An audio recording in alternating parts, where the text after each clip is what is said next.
Assalamualaikum warahmatullahi wabarakatuh. Perkenalkan, nama saya Ervin Prastio dengan NIM 860321522. Di sini saya akan mempresentasikan tentang prinsip-prinsip demokrasi. Di sini ada daftar isi. Yang pertama ada pengertian demokrasi dan tujuan dan penerapannya. Yang kedua ada prinsip-prinsip inti demokrasi.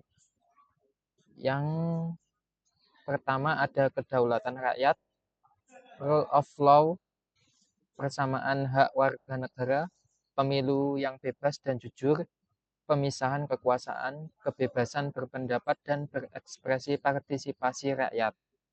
Yang ketiga, implementasi demokrasi di Indonesia dalam konteks kehidupan. Yang meliputi yang pertama ada pemerintahan, yang kedua ada lingkungan kampus, yang ketiga ada media sosial dan era digital. Dan yang terakhir ada refleksi pribadi, yang meliputi peran mahasiswa di era teknologi dan globalisasi. Yang pertama adalah pengertian demokrasi.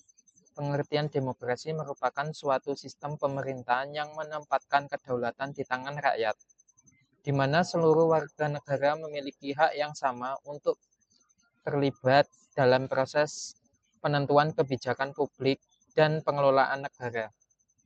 Dalam konsep ini, partisipasi masyarakat diwujudkan melalui pemilihan umum yang bebas dan adil, serta melalui mekanisme perwakilan yang bertugas menyuarakan kepentingan rakyat. Demokrasi juga menekankan prinsip-prinsip seperti kesetaraan, kebebasan berpendapat, supremasi hukum, dan penghormatan terhadap hak asasi manusia. Dengan demikian, demokrasi tidak hanya menjadi bentuk pemerintahan, tetapi juga sebagai nilai dan budaya politik yang menjamin terciptanya kehidupan bermasyarakat yang inklusif, partisipatif, dan berkeadilan. Selanjutnya ada tujuan demokrasi. Tujuan penerapan demokrasi bertujuan untuk memastikan bahwa kekuasaan negara dijalankan berdasarkan kedaulatan rakyat dan bukan didominasi oleh kelompok tertentu. Melalui mekanisme partisipatif seperti pemilihan umum, musyawarah, dan keterlibatan warga dalam pengambilan keputusan, demokrasi berupaya mewujudkan pemerintahan yang responsif, akuntabel, dan transparan. Selain itu, demokrasi ditujukan untuk menjamin perlindungan hak asasi manusia, menjunjung prinsip kesetaraan, serta menyediakan ruang bagi kebebasan berpendapat dan berekspresi. Dengan demikian, demokrasi tidak hanya menciptakan stabilitas politik, tetapi juga mendorong pemerataan keadilan sosial, serta meningkatkan kualitas hidup masyarakat melalui proses pemerintahan yang lebih terbuka dan inklusif. Selanjutnya, prinsip-prinsip demokrasi kedaulatan rakyat. Kedaulatan rakyat merupakan prinsip fundamental dalam demokrasi yang menyatakan bahwa sumber tertinggi kekuasaan berada di tangan rakyat. Dalam konteks ini, rakyat memiliki hak dan otoritas untuk menentukan arah penyelenggaraan negara melalui berbagai mekanisme partisipatif seperti pemilihan umum, musyawarah, dan pengawasan terhadap proses pemerintahan. Prinsip ini menegaskan bahwa legitimasi kekuasaan pemerintah hanya sah apabila memperoleh persetujuan dan dukungan dari masyarakat. Melalui kedaulatan rakyat, demokrasi berupaya memastikan bahwa setiap kebijakan publik mencerminkan kepentingan umum, menjunjung asas keadilan, dan menghormati hak-hak warga negara sehingga tercipta kehidupan bernegara yang lebih inklusif, transparan, dan akuntabel. Selanjutnya ada rule of law atau supremasi hukum. Rule of law atau supremasi hukum merupakan prinsip fundamental dalam sistem demokrasi yang menegaskan bahwa seluruh tindakan pemerintah maupun warga negara harus berlandaskan ketentuan hukum yang berlaku. Prinsip ini menempatkan hukum sebagai otoritas tertinggi sehingga tidak ada individu, kelompok, maupun lembaga yang dapat bertindak sewenang-wenang di luar batas hukum. Melalui penerapan rule of law, negara menjamin kepastian, keadilan, dan perlindungan terhadap hak asasi manusia. Selain itu, supremasi hukum menuntut adanya lembaga peradilan yang independen, penegakan hukum yang adil dan tidak diskriminatif, serta regulasi yang dirumuskan secara transparan dan dapat dipertanggungjawabkan. Dengan demikian, rule of law berfungsi sebagai dasar untuk menciptakan tata pemerintahan yang bersih, akuntabel, dan menjaga stabilitas demokrasi. Selanjutnya ada persamaan hak warga negara.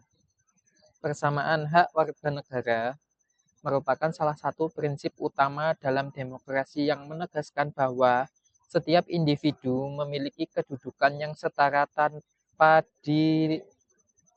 diskriminasi berdasarkan suku, agama, jenis kelamin, dan status sosial, maupun latar belakang lainnya.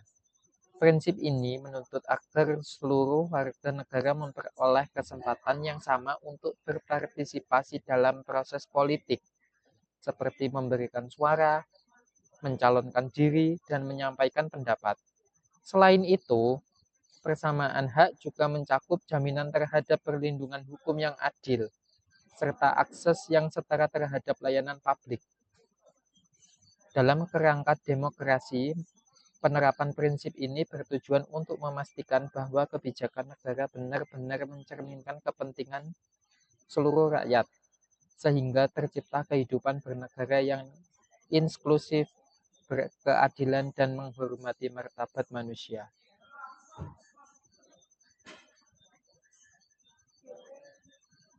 Selanjutnya ada pemilu yang bebas dan jujur. Pemilihan umum yang bebas dan jujur merupakan salah satu pilar utama dalam sistem demokrasi, karena menjadi mekanisme bagi rakyat untuk menentukan pemimpin dan wakil mereka secara sah. Prinsip ini menekankan bahwa setiap warga negara berhak memberikan suara tanpa intimidasi, paksaan, atau tekanan dari pihak manapun, sehingga pilihan politik dapat diungkapkan secara independen. Selain itu, pemilu juga menuntut proses penyelenggaraan yang transparan, akurat, dan bebas dari praktik kecurangan, seperti manipulasi suara, politik uang, atau penyalahgunaan kekuasaan. Penyelenggara pemilu harus bersifat netral, profesional, dan akuntabel, agar hasil yang diperoleh benar-benar mencerminkan kehendak rakyat. Dengan demikian, pemilu yang bebas dan jujur menjadi instrumen vital untuk menjaga legitimasi pemerintahan, memperkuat kepercayaan publik, dan memastikan keberlangsungan demokrasi yang sehat. Selanjutnya ada pemisahan kekuasaan. Pemisahan kekuasaan merupakan prinsip esensial dalam sistem demokrasi yang bertujuan untuk mencegah penumpukan kewenangan pada satu pihak, sehingga tidak terjadi tindakan sewenang-wenang. Prinsip ini membagi kekuasaan negara ke dalam 3 cabang utama: eksekutif, legislatif, dan yudikatif, dengan fungsi wewenang serta mekanisme pengawasan atau checks and balance yang saling mengimbangi. Melalui pemisahan kekuasaan, setiap lembaga negara bekerja secara independen, namun tetap saling mengontrol agar proses pemerintahan berjalan sesuai hukum dan kepentingan rakyat. Dengan demikian, prinsip ini tidak hanya menjamin terwujudnya tata kelola pemerintahan yang akuntabel dan transparan, tetapi juga memperkuat perlindungan hak-hak warga negara serta menjaga stabilitas demokrasi. Selanjutnya, kebebasan berpendapat dan berekspresi. Kebebasan berpendapat dan berekspresi merupakan salah satu prinsip utama dalam demokrasi yang menjamin hak setiap warga negara untuk menyampaikan pandangan, gagasan, maupun kritik tanpa rasa takut terhadap tekanan atau ancaman.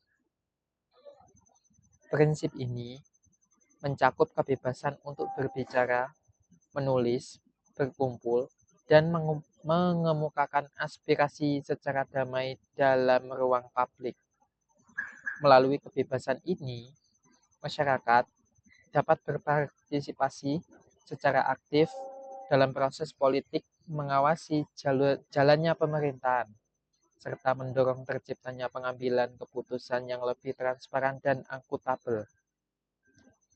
Meskipun demikian, kebebasan berpendapat tetap harus dilaksanakan secara bertanggung jawab dengan menghormati hukum, etika, serta hak orang lain. Dengan demikian, prinsip kebebasan berpendapat dan berekspresi menjadi landasan penting bagi dinamika demokrasi yang sehat, dialogis, dan inklusif.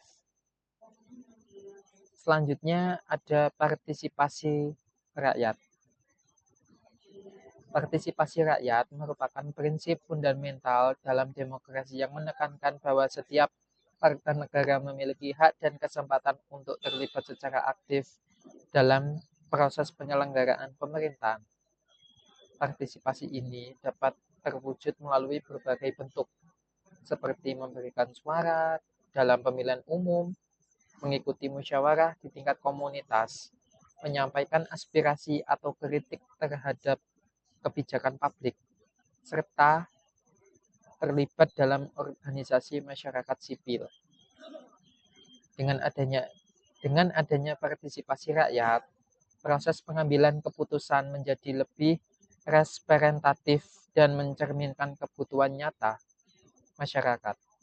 Selain itu, partisipasi aktif mendorong transparansi, akuntabilitas, serta memperkuat legitimasi pemerintah.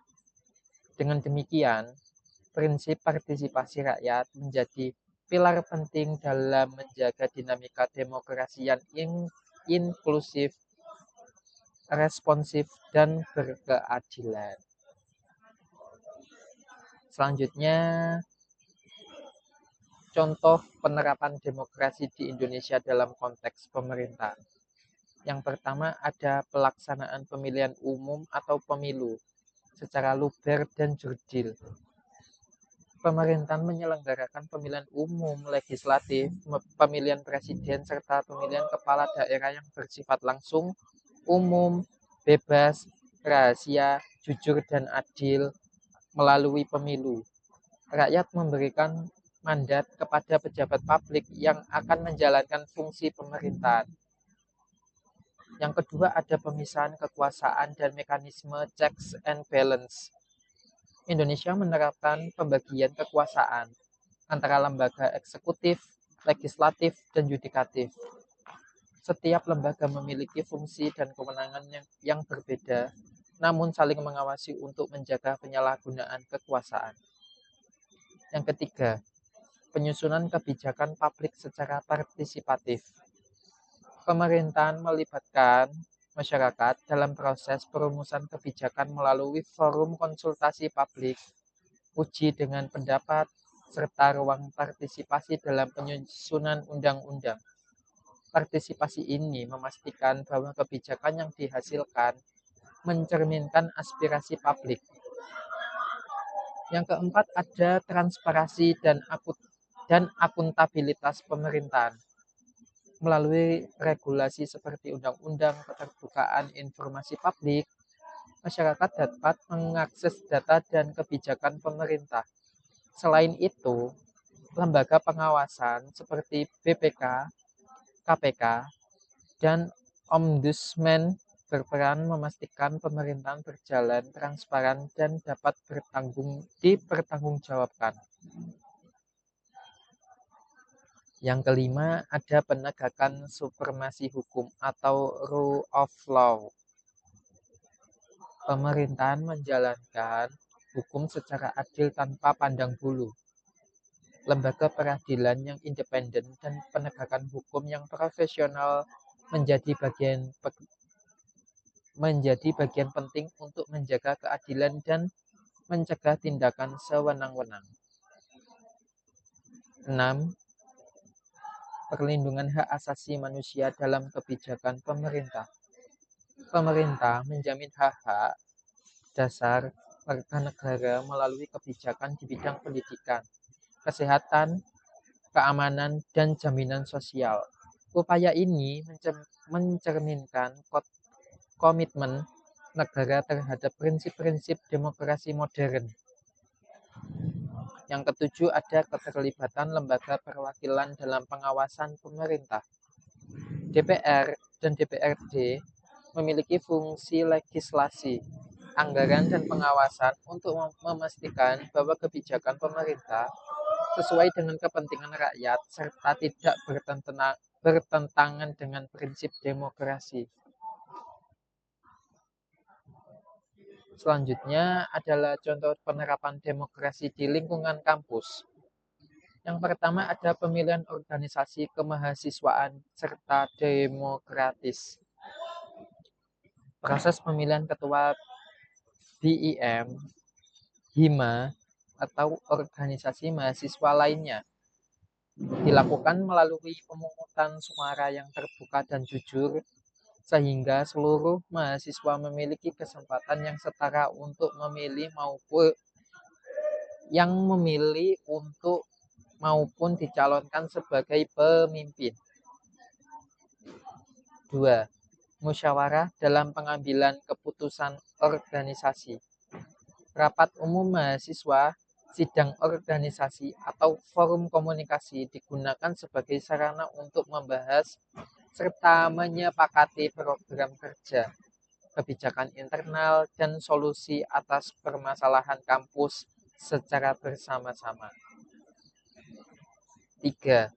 Kebebasan berpendapat dan menyampaikan aspirasi. Mahasiswa diberi ruang untuk menyampaikan ide, kritik, atau saran kepada pihak kampus melalui kotak aspirasi, forum diskusi, audiensi formal, maupun kegiatan akademik seperti seminar dan diskusi publik. Yang keempat, ada keterlibatan mahasiswa dalam penyusunan kebijakan kampus. Beberapa kebijakan kampus, misalnya terkait kegiatan akademik, tata tertib, atau fasilitas mahasiswa dibahas melalui perwakilan mahasiswa dalam senat kampus atau lembaga kemahasiswaan, sehingga aspirasi mahasiswa dapat terakomodasi. 5. Penegakan aturan kampus secara adil dan transparan. Dalam menangani pelanggaran disiplin, kampus menerapkan prosedur yang jelas dan tidak diskriminatif. Setiap mahasiswa memiliki hak untuk memberikan klarifikasi dan mendapatkan perlakuan yang adil sesuai dengan peraturan. 6. Kegiatan akademik dan non-akademik yang mendorong partisipasi. Kampus menyediakan kesempatan bagi mahasiswa untuk terlibat dalam kegiatan penelitian, pengabdian masyarakat, lomba, atau event kampus yang menumbuhkan budaya partisipatif dan kolaboratif. 7. Pembentukan lingkungan dialogis dan inklusif. Kampus yang mendorong terciptanya suasana belajar yang menghargai keberagaman, suku, agama, budaya, serta latar belakang sosial. Mahasiswa melalui kegiatan lintas budaya dan ruang dialog yang terbuka. Selanjutnya ada contoh penerapan demokrasi di era digital, kebebasan berpendapat di media sosial. Yang pertama, penyampaian aspirasi melalui platform media sosial. Masyarakat dapat menyampaikan opini, kritik, dukungan terhadap kebijakan pemerintah melalui platform seperti Instagram, Twitter, Facebook, dan TikTok. Ruang digital ini menjadi sarana bagi warga negara untuk berpartisipasi dalam diskursus publik secara lebih luas dan cepat. 2. Petisi online sebagai instrumen partisipasi publik. Melalui situs petisi digital, masyarakat dapat menggalang dukungan terhadap isu tertentu, seperti kebijakan pendidikan, lingkungan, atau sosial. Mekanisme ini mencerminkan praktik demokrasi yang melibatkan partisipasi rakyat secara langsung.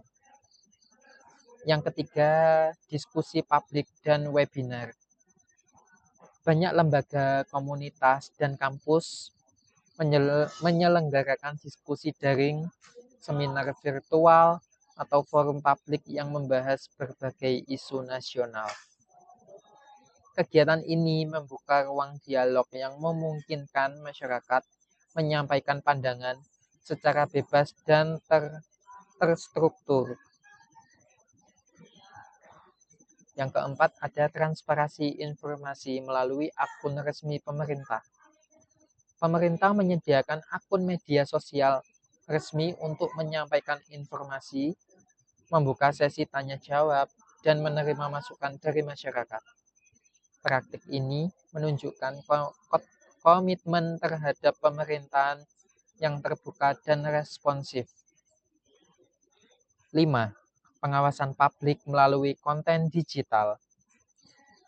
Warga dapat melaporkan dugaan pelanggaran, ketidakadilan, atau penyalahgunaan wewenang melalui video, tulisan, atau unggahan lainnya. Kontrol sosial berbasis digital ini menjadi bentuk nyata partisipasi dalam mengawasi jalannya pemerintahan. 6. Pengembangan literasi digital untuk mendorong kebebasan berpendapat yang bertanggung jawab. Program literasi digital bertujuan untuk meningkatkan kemampuan bermasyarakat dalam menyampaikan pendapat secara etis, kritis, dan tidak melanggar hukum. Hal ini penting untuk menjaga agar kebebasan berekspresi tetap sejalan dengan tanggung jawab sosial. 7. Ruang ekspresi kreatif di media sosial. Era digital memungkinkan masyarakat mengekspresikan pandangan politik melalui karya kreatif seperti infografis, video edukatif, podcast, atau konten kritik sosial yang informatif dan konstruktif. Dan yang terakhir ada refleksi pribadi peran mahasiswa dalam menjaga nilai-nilai demokrasi di era teknologi dan globalisasi. Sebagai mahasiswa, saya memandang bahwa nilai-nilai demokrasi di era teknologi dan globalisasi merupakan tanggung jawab moral sekaligus intelektual. Perkembangan teknologi, informasi yang begitu cepat memberikan kesempatan luas bagi setiap individu untuk berpartisipasi dalam diskursus publik, namun juga menghadirkan tantangan berupa penyebaran disinformasi, polarisasi, serta kecenderungan penyalahgunaan ruang digital. Dalam konteks ini, mahasiswa memiliki peran strategis sebagai agen perubahan yang diharapkan mampu menjaga kualitas demokrasi melalui sikap kritis, etis, dan bertanggung jawab. Sebagai bagian dari kelompok terdidik, mahasiswa dituntut untuk menunjukkan kemampuan literasi digital yang baik agar dapat menyaring informasi secara objektif dan tidak mudah terpengaruh oleh narasi yang menyesatkan. Mahasiswa juga perlu menggunakan kebebasan berpendapat secara konstruktif, yakni dengan menyampaikan kritik yang berbasis data dan argumentasi ilmiah, serta mengedepankan dialog yang menghargai perbedaan. Selain itu, keterlibatan aktif dalam organisasi kegiatan kemahasiswaan maupun ruang publik digital menjadi wujud nyata partisipasi dalam memperkuat praktik demokrasi yang sehat. Dalam menghadapi arus globalisasi, mahasiswa juga harus mampu mempertahankan nilai-nilai kebangsaan, etika, dan toleransi, sekaligus bersikap terbuka terhadap perubahan. Upaya menjaga demokrasi bukan hanya dilakukan melalui kritik terhadap pemerintah, tetapi juga melalui pembiasaan sikap demokratis dalam kehidupan sehari-hari, seperti menghormati pendapat orang lain, menjunjung keadilan, serta menghindari tindakan diskriminatif. Dengan demikian, saya meyakini bahwa mahasiswa memiliki peran penting sebagai penjaga moralitas dan kualitas demokrasi melalui pemikiran kritis, partisipasi aktif, dan penggunaan teknologi secara bijaksana. Mahasiswa dapat menjadi motor penggerak yang memastikan bahwa demokrasi tetap hidup, relevan, dan berorientasi pada kepentingan publik di tengah dinamika global yang terus berkembang. Demikian presentasi saya tentang prinsip-prinsip demokrasi.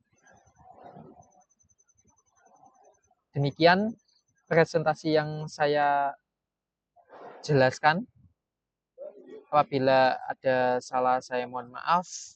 Saya akhiri. Wassalamualaikum warahmatullahi wabarakatuh.